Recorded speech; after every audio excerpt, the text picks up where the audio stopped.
Donc, c'est avec joie ce matin que j'aimerais continuer cette série d'études sur les prophètes mineurs.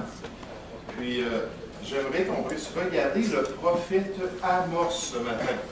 Donc, si vous voulez tourner dans le livre d'Amos, on avait vu Osée, Joël et Amos. Et Amos est assez exceptionnel dans les prophètes mineurs. Il a 9 chapitres. C'est un des plus gros livres des prophètes mineurs. En fait, il y a seulement que Osée et Zacharie qui sont plus gros et qui ont chacun 14 chapitres. Donc, le prophète Amos. Le nom Amos, juste des détails qu'on m'a demandé de partager. Le nom Amos lui-même signifie un fardeau ou ce qui est pesant ou lourd.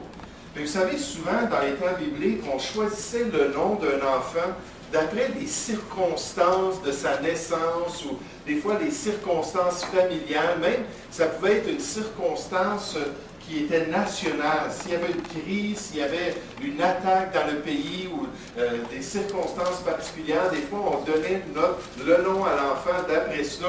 Puis là, on l'a appelé le fardeau. Et là, je pensais à ça, je me suis dit peut-être que ça a été un gros bébé.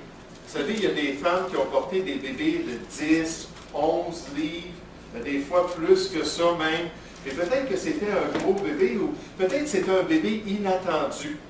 Et là, les parents là, ont été surpris par cela, puis c'était un fardeau pour eux d'avoir un autre enfant. On sait quand on est rendu à plusieurs enfants, bien, des fois il y a des surprises comme cela. On ne sait pas exactement c'est quoi le contexte. Peut-être même c'était prophétique. Et Dieu a guidé ces parents-là à parler concernant le futur ministère du prophète Amos, qui était devenu vraiment un fardeau pour les gens à cause du message qu'il partageait. Donc, j'aimerais vous parler de ce prophète ce matin. Amos était un berger des tribus du sud, c'est-à-dire de Juda, qui fut envoyé par Dieu. Il était dans ce travail-là de berger, il avait probablement hérité cela de son père. Puis là, il a été envoyé par Dieu comme prophète dans les tribus du nord, les 10 tribus d'Israël, pour leur prêcher la parole de Dieu et surtout pour les mettre en garde. Il leur donnait des avertissements concernant un jugement qui allait éclater au milieu d'Israël. J'aimerais vous demander de tourner dans Amos chapitre 7, s'il vous plaît, juste pour voir le témoignage de ce berger concernant l'appel de Dieu. Amos chapitre 7, à partir du verset 10. On nous dit alors, Amathia, prêtre de Béthel, puis vous vous souvenez, dans les 10 tribus du nord, Jéroboam avait établi de l'idolâtrie pour pas que les tribus continuent à aller dans le sud, à Jérusalem, pour adorer le seul vrai Dieu. Il avait établi 2 endroits où le peuple du nord pouvait adorer des idoles. Le premier endroit, c'était à Béthel, qui était dans le sud des 10 tribus. Le deuxième endroit, c'était à Dan, qui était dans le nord des tribus. Donc, c'était 2 endroits où on avait établi des idoles, puis en particulier des veaux d'or, pour que le peuple puisse aller adorer l'Éternel à ces endroits-là. Donc, on voit déjà là, la tendance des tribus du Nord. Il n'y a eu aucun bon roi dans les tribus du Nord. Et gloire à Dieu, il y en a eu plusieurs dans Juda, des tribus du Sud, comme David, par exemple. Et David, c'était avant que le royaume soit divisé, mais il y a eu Ézéchias, il y a eu Osias, là, je ne me souviens pas de tous les noms en ce moment, mais dans les tribus du Nord, il n'y en a pas eu comme cela.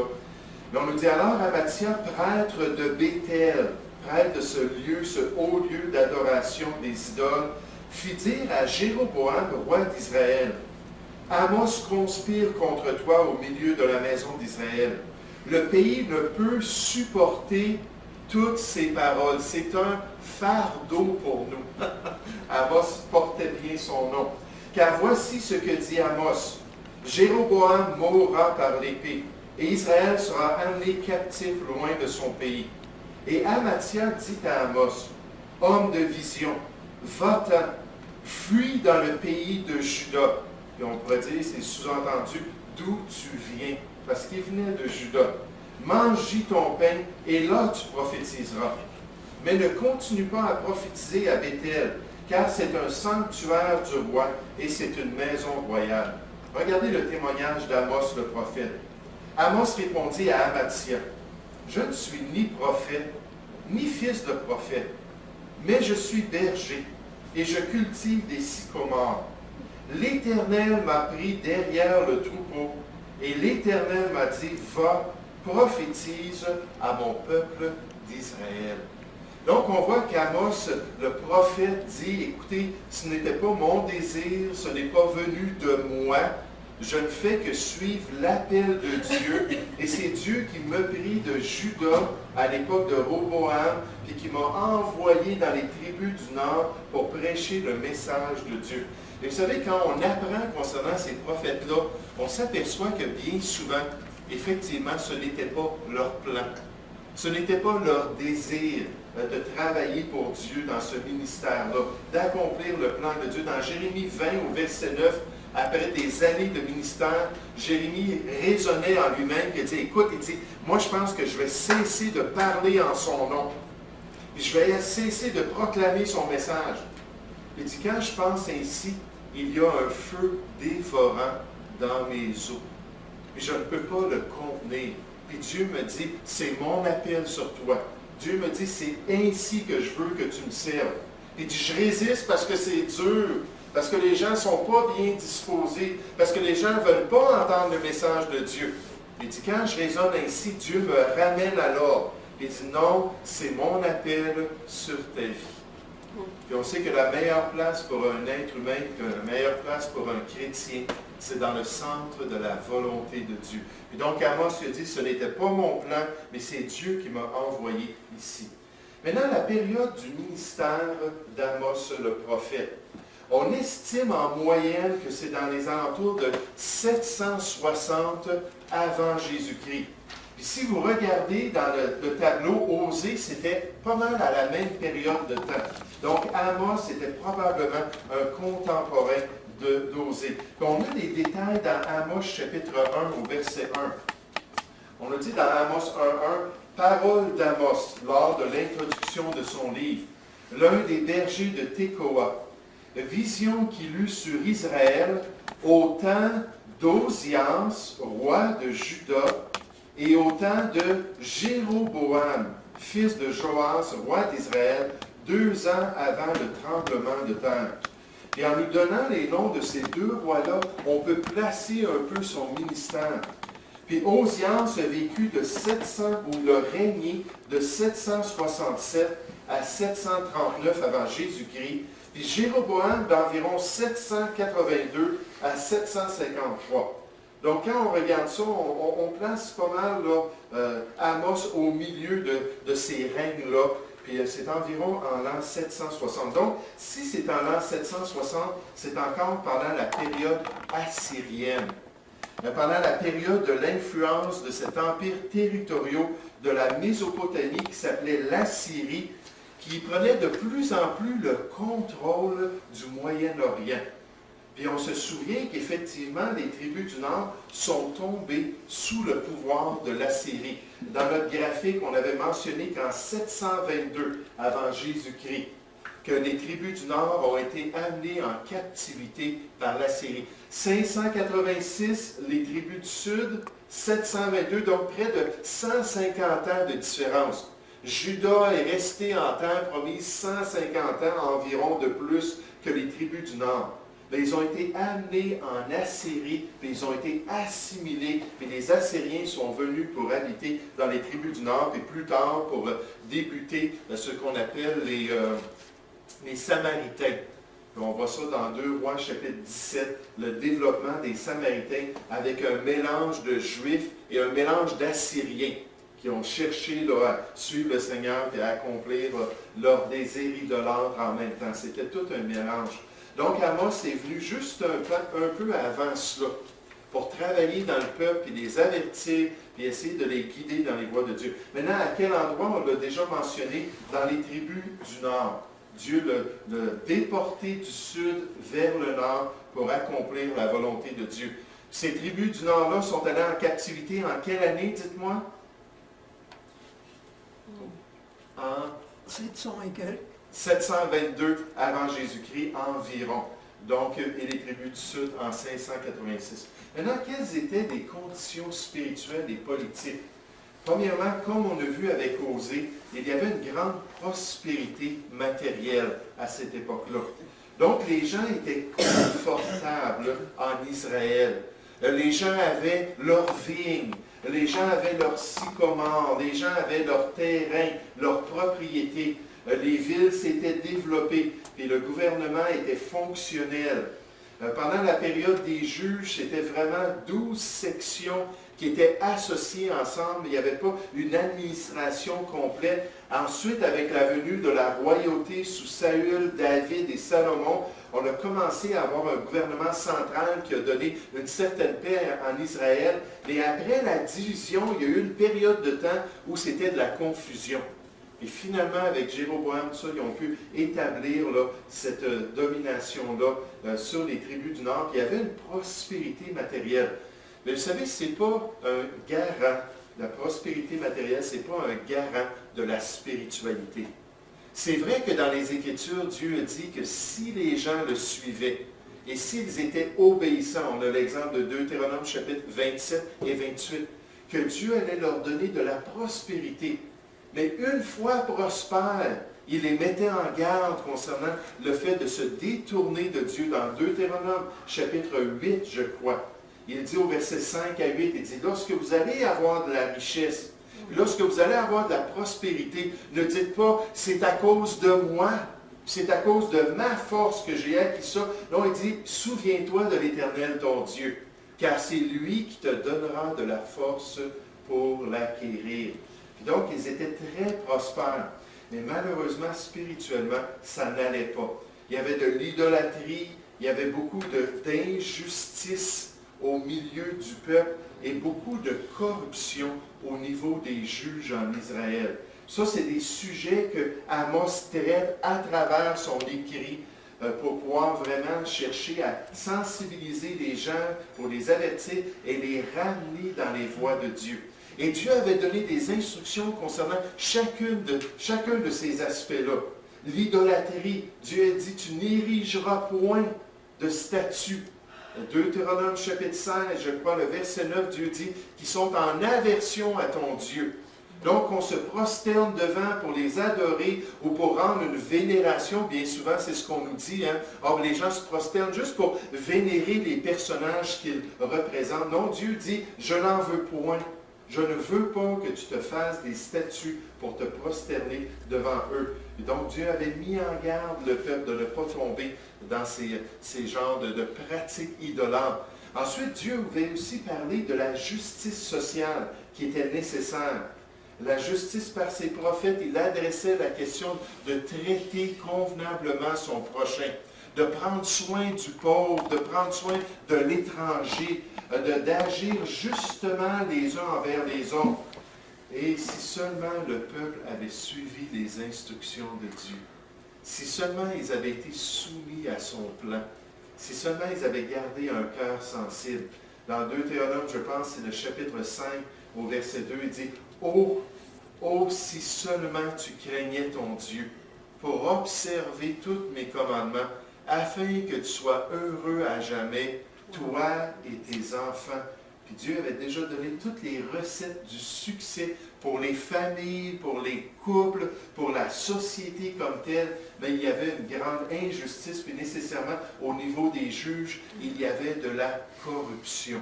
Puis Dieu aussi avait dit aux juges de juger justement, de ne pas favoriser le riche et de ne pas favoriser le pauvre, parce que c'est possible dans notre compassion de devenir démesuré. Mais il dit, vous jugerez chacun selon la justice. Mais malheureusement, il y avait de la corruption.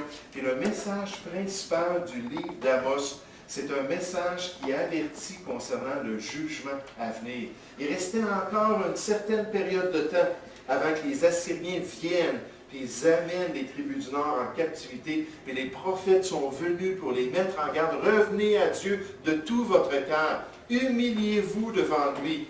Détruisez vos idoles. Renversez vos autels.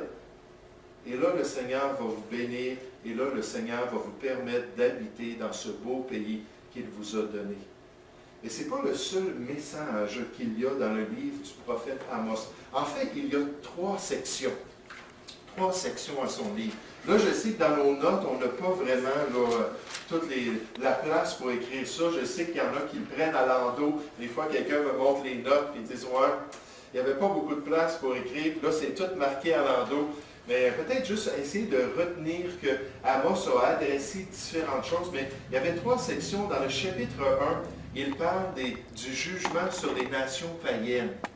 Les nations païennes qui entouraient le peuple, qui avaient été une pierre d'achoppement pour Israël, qui avaient des fois envahi le peuple juif, puis les avaient traités avec violence. Puis donc, Amos adresse cette question-là. Puis c'est dans ces 2 premiers chapitres-là qu'il dit, vous vous souvenez, si ils ont fait ça à 3 reprises, la 4e fois, je vais les juger. S'ils ont agi comme ça à 3 reprises, la 4e fois, je vais les juger. Et basé là-dessus, le judaïsme, dans la tradition juive, ont énoncé par les différents écrits que le juif pouvait pardonner jusqu'à 3 fois, puis ensuite il pouvait garder rancune et on pouvait même peut-être se venger. Vous vous souvenez quand Jésus avait parlé du pardon, puis Pierre était arrivé, puis il était tout fier, il dit « Est-ce que je pardonnerai jusqu'à 7 fois à mon frère? » Puis là, il avait doublé le standard qui était populaire parmi les rabbins du 1er siècle. Là, il était tout fier. Jésus a dit non, pas jusqu'à 7 fois, mais jusqu'à 70 fois, 7 fois. C'est l'expression qui veut dire à l'infini, qui se mettrait à compter dans une journée si quelqu'un l'a insulté 490 fois. Et donc, mais basé sur Amos 1 et 2, les Juifs avaient interprété cela comme étant le standard de Dieu pour le pardon du Juif. Mais Dieu ne donne pas cela comme règle. Il parle tout simplement de la fréquence des péchés de différents peuples, de son jugement. Maintenant, dans les chapitres 2 à 6, il parle plus de Juda et en particulier d'Israël. Là, il décrit en détail les injustices, la corruption, l'idolâtrie. Vous savez, il n'y a rien de nouveau sous le soleil. Et aujourd'hui, on voit beaucoup de corruption comme ça, n'est-ce pas? On voit beaucoup d'injustice. On voit beaucoup de gens qui sont trompeurs, de gens qui sont voleurs, de gens... Je parlais avec quelqu'un hier dans un stationnement de Tim Hortons, et la personne, j'essayais juste de l'influencer à se tourner vers le Seigneur Jésus, je lui donnais de la documentation. Là, il m'a regardé, il dit, t'es soit témoin de Jéhovah, t'es soit baptiste ou pentecôtiste. J'ai dit, wow, vous êtes connaisseur de ces choses-là? J'ai dit, oui, j'assiste dans une église baptiste, mais je m'empresse à dire que ce n'est pas une église, une dénomination qui sauve, c'est une personne. Ce qui est important, c'est de connaître Jésus. Là, on a commencé à parler de ces choses-là, puis il m'a présenté les BA qu'il faisait. Un monsieur âgé. Puis il dit encore aujourd'hui, j'ai fait une BA, une bonne action. Puis il dit à cause de ça, je sais que je vais aller au ciel après ma mort. J'ai dit, quelle a été votre bonne action? Il dit, je suis allé avec un ami, puis j'ai signé pour lui, comme quoi il pouvait recevoir du bien-être social, même si ce n'était pas légitime.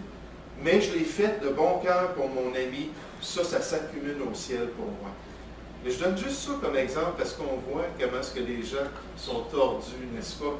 Ils vont faire des choses des fois malhonnêtes, ils vont faire des choses croches. Puis dans leur conscience, qu'est-ce que la Bible nous dit? Qu'à nos yeux, toutes nos voies semblent bonnes. Parce que notre conscience n'est pas guidée pour pouvoir être en accord nécessairement avec le plan de Dieu. Mais il y avait de la corruption. Donc là, on a une description de cette corruption-là. Et dans les chapitres 7 à 9, il y a 5 prophéties qui sont faites sur les tribus du Nord concernant les jugements et la dévastation que Dieu allait permettre au milieu d'Israël. Donc, la dernière section, c'est les références. Les références supplémentaires, puis on nous suggère 2 Rois 14, puis là on nous parle des différents rois dans ce passage-là, pour nous montrer un petit peu là, les gens que Amos avait côtoyés durant son ministère. Mais maintenant, comme application pour nous, toute parole de Dieu est inspirée et est utile pour le chrétien. Et même ces informations-là concernant Amos. Je vous ai mentionné qu'Amos était un fardeau. Hein, le peuple ne pouvait plus supporter ses paroles. Ils entendaient son message, puis c'était dur. Et vous savez, il n'y a rien de nouveau sous le soleil parce que quand on se tient debout pour la parole de Dieu, comme le prophète Amos le fait en Israël, on va déranger les gens. Et les gens, des fois, ils vont réagir envers nous. J'aimerais vous demander de tourner dans Éphésiens chapitre 5. Et des fois, la tentation, c'est de cesser de prendre position pour Dieu. Cesser de témoigner. Le monsieur à qui j'ai parlé, j'ai eu un beau sourire tout le temps. Il a dit une couple de choses un peu insultantes, puis je disais, je trouve ça dommage que vous pensiez cela concernant les chrétiens. Là, j'étais là, tant qu'il me permet, je ne me suis pas imposé, tant qu'il me permettait de lui parler, je voulais quand même avoir l'occasion de lui expliquer des choses. Puis à un moment donné, il a dit, va-t'en, je ne veux plus te parler. Tiens, ton pamphlet, je ne veux plus te parler. Puis je me suis dit, j'ai dit, OK, mais c'est votre choix. Puis je vous souhaite quand même une bonne journée, puis je suis parti. Mais je voyais que ça le dérangeait. Ça le dérangeait que je n'embarquais pas dans ses accusations. Ça le dérangeait que je ne l'insultais pas à mon sens, moi aussi. Puis que finalement, je gardais une belle attitude envers lui. Puis il a dit, va-t'en. Mais ça arrive des fois que même si on traite les gens, comme la Bible nous dit, avec douceur et respect, que les gens vont être dérangés par le message qu'on a à proclamer. Dans Éphésiens 5, au verset 5, on nous dit en tant que chrétien, Éphésiens 5, au verset 8, on nous dit, « Autrefois, vous étiez ténèbres, l'image du monde ici, l'image d'avant notre salut. Autrefois, vous étiez ténèbres, et maintenant, vous êtes lumière dans le Seigneur. Marchez comme des enfants de lumière. » Puis déjà cela, notre conduite, nos pratiques, le fait qu'on se conforme à la volonté de Dieu, le fait qu'on cherche premièrement le royaume et la justice de Dieu. On n'a pas besoin de dire grand-chose. Déjà dans notre conduite, ça va déranger des gens. Dans Jean chapitre 15, au verset 18, le Seigneur Jésus a parlé des persécutions qui allaient venir sur les apôtres. Puis il leur a dit qu'une des raisons pourquoi les gens agiraient férocement contre eux, au point de penser qu'ils adoraient Dieu en les exécutant, qu'ils offraient un culte à Dieu en tuant les chrétiens. Il dit, une des raisons, c'est que vous n'êtes plus comme le monde. Vous n'êtes plus conforme au siècle présent. Et le monde aime ceux qui sont comme eux. Puis juste la conduite, il dit maintenant, marchez comme des enfants de lumière, car le fruit de la lumière, la manifestation de la lumière dans un individu consiste en toutes sortes de bonté, de justice et de vérité. Examinez ce qui est agréable au Seigneur et ne prenez point part aux œuvres infructueuses des ténèbres, mais plutôt condamnez-les. Puis là, ce n'est pas juste la conduite, ce n'est pas juste les pratiques, ce sont nos paroles aussi. Si quelqu'un nous demande quelque chose, est-ce que c'est correct de voler? Est-ce que c'est correct de tricher? Est-ce que c'est correct de mentir? On va dire non, d'après Dieu, non, c'est pas correct ces choses-là. Là, ça vient rajouter à ce fardeau-là. Puis là, pour Amos, on lui a dit, va-t'en. Va-t'en. Puis il y a certains commentateurs qui disent que pendant une période de temps, Amos, effectivement, a quitté les tribus du Nord pour retourner en Juda. Pourquoi? Parce qu'il dérangeait les gens. Parce qu'il amenait un message qui n'était pas agréable. Parce qu'il confrontait les gens avec leur réalité spirituelle. Regardez dans Jean chapitre 7, dans le ministère du Seigneur Jésus. Jean chapitre 7. La Bible nous dit, ne vous étonnez pas, frères, si le monde vous hait. 1 Jean 3 au verset 13. Il ne faut pas s'étonner parce qu'ils ont haï notre Maître. Ils ont haï notre Seigneur. Ils ont haï le Seigneur Jésus-Christ lui-même, notre Sauveur. Puis s'ils ont traité ainsi notre Maître, c'est certain qu'ils vont avoir la même réaction envers nous si on marche avec notre Maître. Et si on suit les instructions, puis si on se conduit selon son plan. Dans Jean chapitre 7, à partir du verset, on peut commencer peut-être au verset 2, on nous dit, « Or, la fête des Juifs, la fête des tabernacles était proche, et ses frères lui dirent, c'est les frères de Jésus qui parlent avec lui, et lui dirent, pars d'ici, et va en Judée, afin que tes disciples voient aussi les œuvres que tu fais. Personne n'agit en secret lorsqu'il désire paraître. Ils attaquaient les motivations de Jésus. Jésus voulait être populaire. Il voulait vraiment avoir de la célébrité. D'après l'interprétation de ses frères, c'était pour ça qu'il faisait ce qu'il faisait. Donc, personne n'agit en secret lorsqu'il désire paraître. Si tu fais ces choses, montre-toi toi-même au monde. Car ses frères non plus ne croyaient pas en lui. Jésus leur dit, mon temps n'est pas encore venu, mais votre temps est toujours prêt. Le monde ne peut vous haïr. Vous haïr parce qu'ils étaient comme le monde, n'est-ce pas? Ils étaient conformes aux autres Juifs. Moi, il me hait, parce que je rends de lui le témoignage que ses œuvres sont mauvaises. Jésus était détesté des gens parce qu'il confrontait leur état spirituel, parce qu'il démontrait la profondeur des ténèbres qui régnaient dans leur cœur. Il mettait le doigt sur les cordes sensibles. Pourquoi? Comme pour le jeune homme riche, pour qu'il puisse se repentir et croire à la bonne nouvelle, pour qu'il puisse se détourner de la futilité, de la poursuite du vent de ce monde, pour pouvoir accepter le plan de Dieu et être en règle avec Dieu. S'il y a une chose qu'on peut retenir de cette série sur les 12 prophètes mineurs, c'est bien le fait que le message des prophètes de Dieu n'était pas populaire. Certains de ces prophètes-là ont été persécutés. Certains, comme Jérémie dans les prophètes majeurs, ont été enchaînés, ils ont été arrêtés, ils ont été mis en prison, même jetés dans un puits à un moment donné dans le ministère de Jérémie. Mais ces gens-là étaient prêts à se soumettre à l'appel de Dieu. Et ils étaient prêts à marcher selon la vérité de Dieu. Mes frères et sœurs, si on fait cela, on va déranger. Dans Jean 16, comme conclusion, après avoir dénoncé tout ce que le monde allait faire subir aux apôtres, le Seigneur Jésus leur dit, je vous ai dit ces choses afin qu'elles ne soient pas pour vous une occasion de chute. Je ne veux pas que vous soyez surpris. Je ne veux pas que vous trébuchiez dans votre vie chrétienne lorsque vous voyez la réaction des gens, lorsque vous voyez jusqu'à quel point ils nous détestent parce qu'on aime Dieu et qu'on veut suivre la parole de Dieu. Et des fois, c'est difficile d'aller voir des gens comme ça, puis d'aller leur témoigner, puis de voir jusqu'à quel point ils ont des préjugés qui produisent des attitudes en eux, quand on vient juste leur parler de quelqu'un qui a tout donné pour leur pardon et leur salut. Quand on leur présente l'amour de Dieu lui-même. Mais Dieu nous dit, lâchez pas, continuez, persévérez. Puis souvenez-vous de mes prophètes. N'est-ce pas qu'on nous dit ça dans 2 Pierre? Souvenez-vous de mes prophètes qui ont souffert en accomplissant la volonté de Dieu. Et vous aussi, soyez fidèles et marchez dans la vérité de Dieu.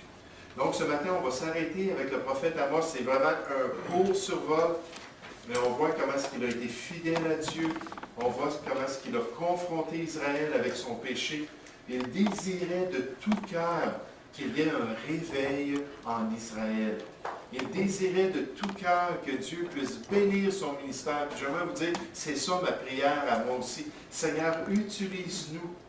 Si on peut juste aider une personne. Le vieux monsieur, je vous dis, il a côtoyé des chrétiens au travail, il me parlait, il a côtoyé des chrétiens, des musulmans et des juifs. Et juste avant que je m'en allais pour retourner dans le Tim Hortons, il m'a juste lancé ça comme ça. Il dit, seulement une âme sauvée, ça vaudrait la peine. Seulement une âme sauvée, ça vaudrait la peine. J'ai dit, au revoir. Mon ami, il a appris des dictons, il a appris des paroles que les chrétiens diraient. Moi, j'ai travaillé avec un missionnaire qui est venu au Québec, des États-Unis, qui a passé des années à apprendre la langue puis à s'adapter à la culture. Son dicton, c'était ça, si je peux seulement amener une âme au Seigneur, ça vaudrait la peine. Pourquoi? Parce que donnerait un homme en échange de son âme? Une âme, c'est précieux, n'est-ce pas? Et juste de pouvoir être utile entre les mains de Dieu pour amener